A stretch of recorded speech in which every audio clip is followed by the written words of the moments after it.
নমস্কার বন্ধুরা, তোমাদের জন্য আজ একটা চিঠি নিয়ে এসেছি।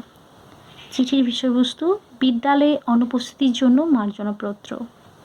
তো প্রথমে আমরা উপরে মাননীয় প্রধান শিক্ষিকা, স্কুলের নাম এবং স্কুলের ঠিকানা লিখব। তারপর লিখব বিষয় আজকের বিদ্যালয়ে অনুপস্থিতির জন্য মার্জনাপত্র। তারপর লিখব মহাশয়া বলে কমা দেব। আপনার কাছে আমার সবিনয় নিবেদন এই যে আমি বলে যে যার নিজের নাম দেবে।